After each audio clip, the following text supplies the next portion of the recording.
Atas petunjuk penyelamat kita dan menurut ajaran ilahi, maka beranilah kita bernyanyi. Bapa kami yang ada di surga, dimuliakanlah namamu. Saudara-saudari terkasih di dalam Kristus, selamat pagi. Salam jumpa lagi dalam Sabda Siap Saji Rabu 24 November 2021, di mana kita memperingati Santo Andreas Dung Lac dari Vietnam.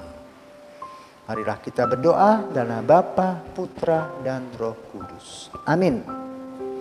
Allah yang kekal dan kuasa, berkat rahmat-Mu, Santo Andreas Dung Lac dan kawan-kawan sudah rela menderita sengsara dan berani mati demi Kristus.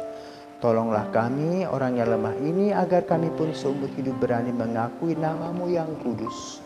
Demi Yesus Kristus, Putra-Mu dan Pengantara kami yang hidup kini dan sepanjang masa.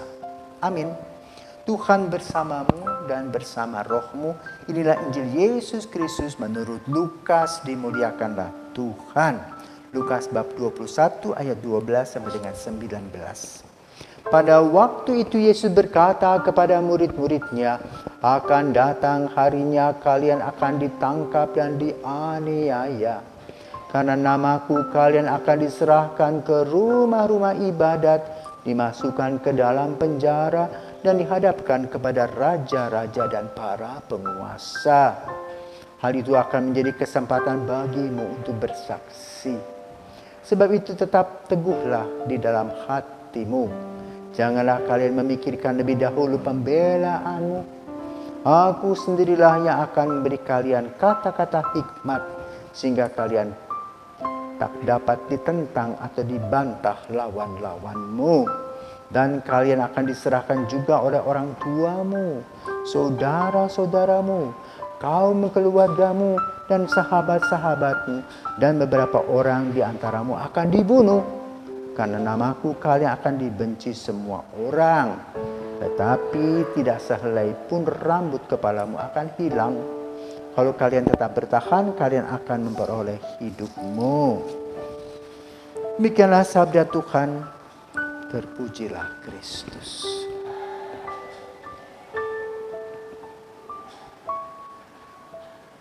Andreas Dung Lac awalnya seorang tak beriman karena berasal dari keluarga tidak beriman.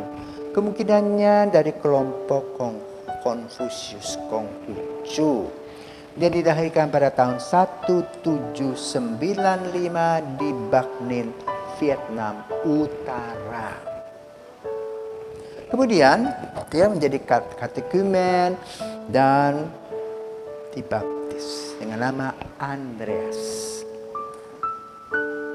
Setelah mempelajari bahasa Mandarin dan Latin, Andreas menjadi seorang katekis dan mengajarkan katekismus kepada orang-orang di sekitarnya.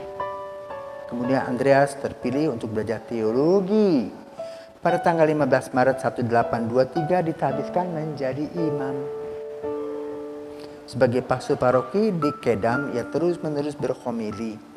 Andreas sering berpuasa, hidup sederhana.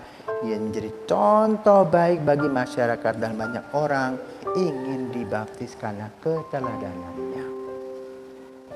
Tahun 1835, Andreas ditangkap pada saat penganiayaan Kaisar Ming Mang, yang juga mendapat julukan Kaisar Nero dari Vietnam, sadis.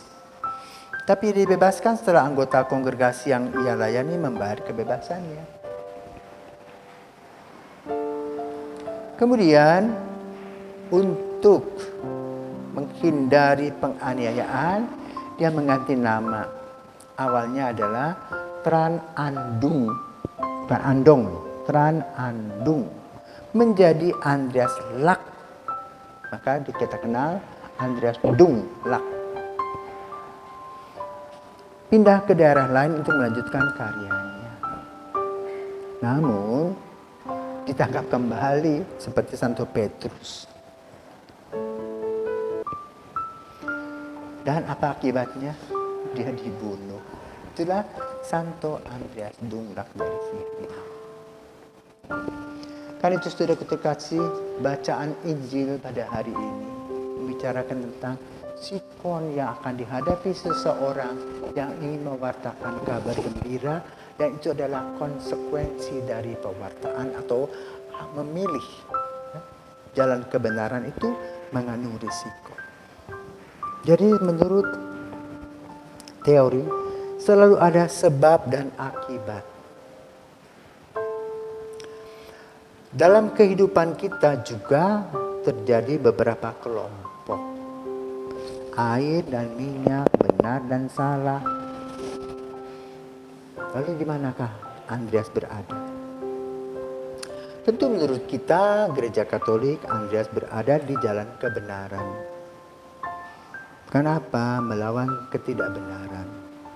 Mabuk-mabukan, berjudi, istri ganti-ganti.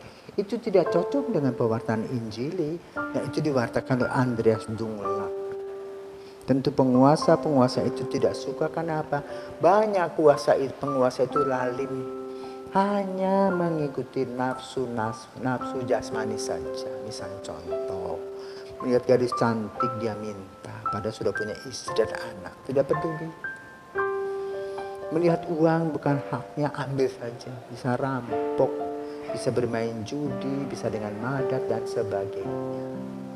Pokoknya manusia daging itu terus mencari kenikmatan demi kenikmatan dan menghalalkan segala macam cara.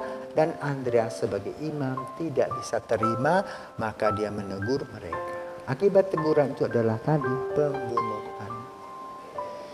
Sebagaimana Yesus, dia mengikutinya. Yesus juga mewartakan kabar baik dan kabar gembira kepada semua orang, tetapi tokoh-tokoh Farisi, Saduki, ahli kitab menyerang dia, bahkan merencanakan Yesus untuk disalibkan, dan berhasil. Santo Andreas Dungrak telah mengikuti Kristus sedemikian rupa sehingga sampai hari ini Vietnam diberikan warna dengan darahnya. Mana kalau kita pergi ke sana bisa kita menikmati yang disebut dengan tempat yang disebut dengan lavang, yang baru terjadi pada abad 20, 1970-an, di mana orang-orang Katolik dikejar-kejar dan mereka berkumpul di tempat yang bernama lavang. Ketika bulldozer datang dengan para serdadu menyerang mereka, mereka tidak kedengaran dan tidak terlihat. Kenapa? Bunda Maria melindungi mereka. Maka sampai hari ini lavang adalah tempat berziarah, tempat bersyukur kepada Tuhan melalui Ibu Maria yang senantiasa mengerti putra-putrinya di Vietnam. Semoga semangat Santo Andreas Dungrak tetap hidup dalam diri kita, khususnya untuk orang-orang Vietnam. Karena pada saat ini banyak sekali panggilan terjadi di Vietnam. Dan mereka, orang Vietnam yang mengungsi menjadi manusia kapal dulu, kini sebagian besar menjadi imam dan biarawati di benua Australia, di Amerika, di Eropa. Atas dasar apa? Darah dari Andreas Dungrak yang menjadi misionaris di mana-mana dengan semangatnya. Menjadi pelayan Kristus dimanapun mereka berada. Santo Andreas Dungrak, doakanlah kami